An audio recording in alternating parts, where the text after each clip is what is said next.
Good morning to all. Welcome back to my channel. Today we are going to solve the programming in Python week 10 assignment 10 questions of January and April 2025. Okay guys, now let's try to solve these questions. You can see here in assignment 10 of January 2025 you will get 10 questions. Okay, now let's start the first question here. The first question is asking about what is a Python package? What is a Python package? A Python package is a collection of modules inside a directory with an int py file. Okay, so one option B is the right answer. We can also give you a little descriptions about it. Why you choose a collection of modules inside a directory with an int.py files? A Python package is a way to organize related modules into a directory hierarchy. It is a directory that contains multiple Python modules, that is .py files, and a special file name .int.py, which can be empty. The int.py files indicates that the directory should be treated as a package, allowing you to import modules from using dot notations. That is import mypackage.modules. So if you see the three options, what are the three options? Option A and option C and option D. You can see option A is incorrect because package is not a single built-in modules. It is a collection of modules. That's why it is incorrect options. If you see option C is incorrect, as a package are not method for storing variables. And in option D is incorrect because a package is not a function. A package is not a function. Functions are defined using def. So thus the correct answer is B, that is a collection of module inside a directory with an int.py files. Okay. Now moving to the question number 2. Which of the following is not a built-in module in Python? Is not a built-in module in Python. That is numpy. Okay. That is number 2. Option B, that is numpy. Built-in modules in Python are a part of standards library and do not require separate installations. Okay, if you see in option A, that is random, a built-in module for generating random modules, that is random.randint functions. If you go to the option C, that is OS, okay, OS, a built-in module for interacting with the operating system, that is os.getCWD functions. If you go to the option number D, that is a built-in module for system-specific parameters and functions, that is SWAYAM.exit. But in case of numpy, not a built-in modules. It is a third-party library for numerical computation that must be installed separately using pip install numpy. Okay, so correct answer is numpy. 2 option B. Now moving to the question number 3. How do you import all the functions from a module's named math? All the functions, that is from math import. The option B. In Python, to import all functions, classes, variables from a module, you use the syntax from module name import. From the math imports everything from the math modules, that is math square root function, math floor functions, okay, into the current namespace so that you can use them directly. Square root function instead of math.square.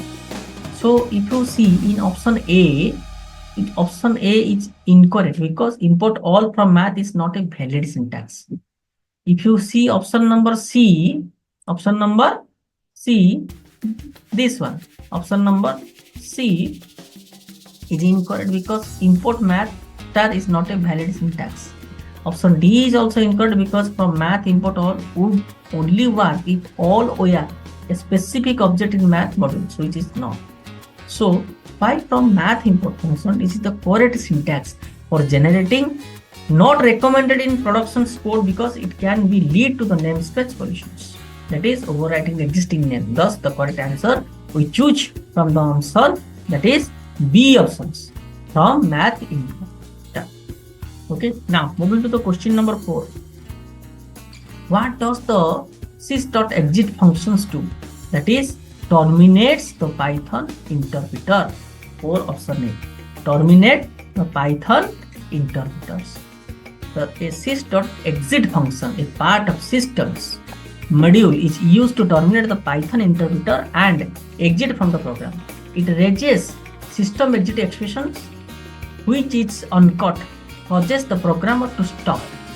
You can optionally pass an exit code. sys.exit for successful termination. Okay, that is system exit, that you can choose the value 0, that is successful termination. Or sys.exit 1, it indicates an error. If you see, go to the option B, it is incorrect. You can say from my side, sys.exit exits the entire programs, not just for the current functions. Okay, to exit a function, you use return. Second option, that means option C, is treated as incorrect because system.exit does not restart the script, it terminates it. Now, if you go to the last option D, that is also maybe incorrect because it does not delete variables. It does not delete variables, it simply stops the programs. Variables are cleared as the process needed. So only options A, that is terminate the Python interpreter, would be the appropriate answer. Now moving to the question number 5. Which module is used to work with regular expression in Python? That is RE functions. RE, regular functions. The RE module in Python is the built module for working with regular expression.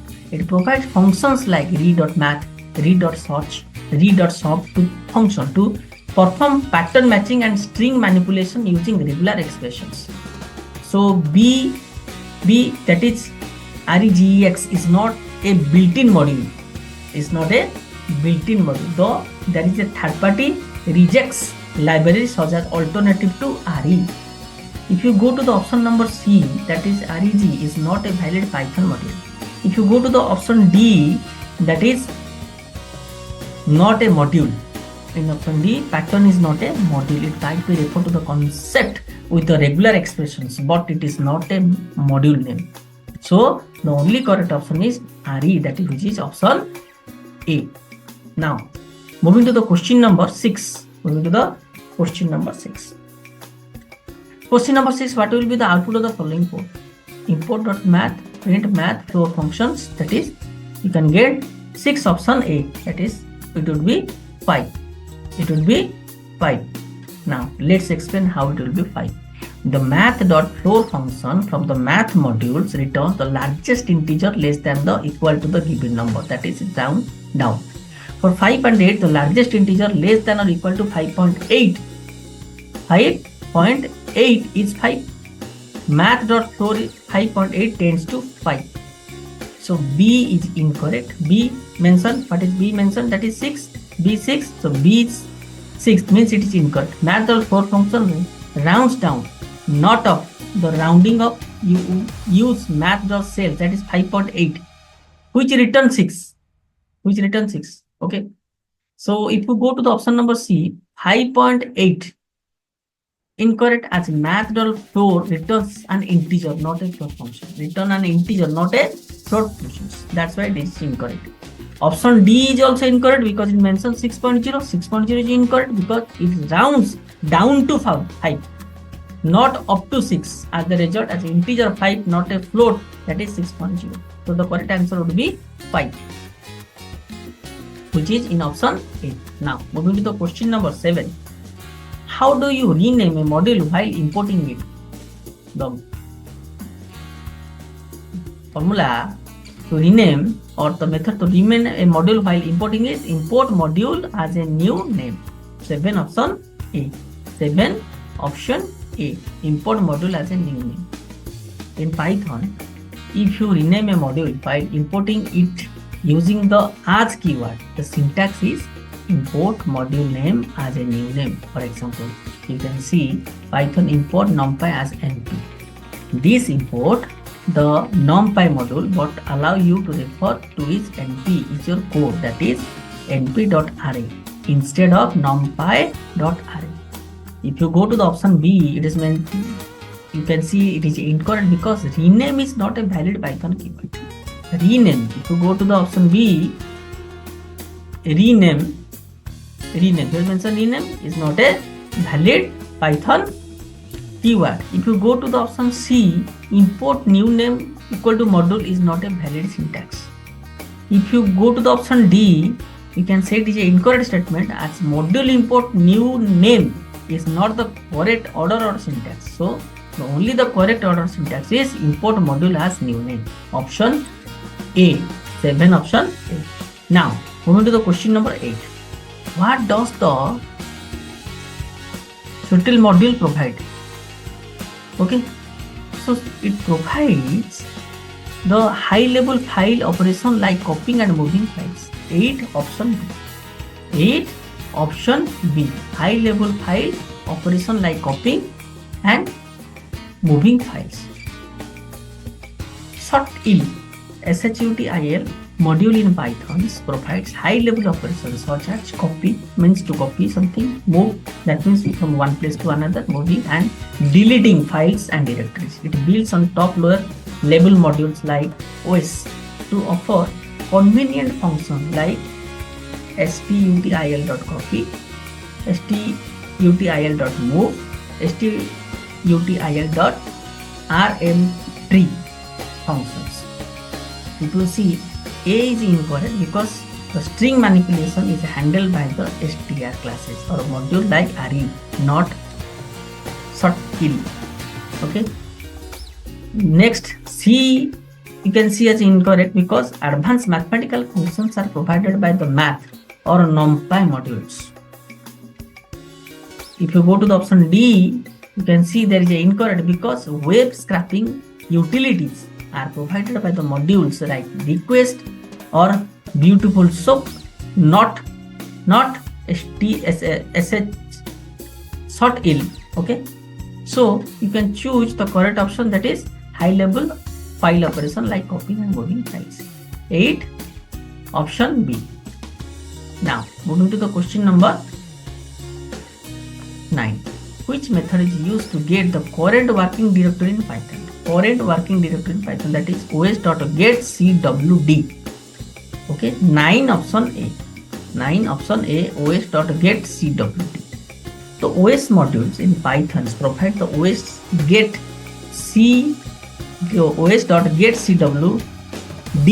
functions to get the current working directory, the directory from which the Python script is running. It returns a string representing the absolute path of the current directory. If you go to the option number B, option number B means mention that os.getDirectory functions is not a valid function in the OS module. If you go to the option C, os.path.current.directory is incorrect, right? os.path is a submodule. os.path is a submodule. It does not have the current directory functions. os.path is used for path manipulations like os.path.join functions. If you go to the option number D, os.cur means current directory, is also incorrect because oscurdir means current directory is a constant string. Okay, so representing the current directory in a platform independent way, but it is not a function to get the working directory. That's why we opt the options A. Now moving to the last question. The last question is, what will be the output of the following code? What will be the output of the following code? Import random, print random dot rand int 1 to 10. That is a random integer between 1 to 10 inclusive. Okay, random integer. 10 option. Random integer. Okay, random dot rand int a and b. There is two variables. Functions from the random module returns a random integer between the a and b inclusive. That means both a and b are possible outcomes. Second, random dot rand 1 to 10 will return a random integer sets 1, 2, 3 up to 10. Now see the other options. Suppose go to the option number B is incorrect because random dot rand int returns an integer, not a float. Returns an integer, not a float. For a float, use random dot uniform 1 to 10. 1, 10. Now go to the option number B. Option number B. B is also incorrect. Now go to the option number C. C may incorrect because rand int returns a single integer, not a list. Returns a single integer, not a list. Now if you go to the option number D, it is also incorrect because there is no error in the code. There is no error in the code. The random module is built in. Random module is built in, and the syntax is correct. Okay, thus the only option a random integer between 1 to 10. That is, which is option A. Okay guys, which is option A. Now we are going to submit the answer of the questions. Please wait, the assignment is submitted. We thank you for taking the assignment of 10th January. That means assignment 10 January 2025. Your answers are successfully submitted. We attend all the questions. Okay, we give the explanation of the each questions for your better understanding. Guys, if you like this video, you can share this video with your friends so that the other people, your friends can get benefited. And if you have any questions, any comments, or any video from this NPTEL, SWAYAM or CEC, you may put your request here so that I will try my best to make a video on that. Okay, so thank you for watching my video. All the best. Prepare for the exam.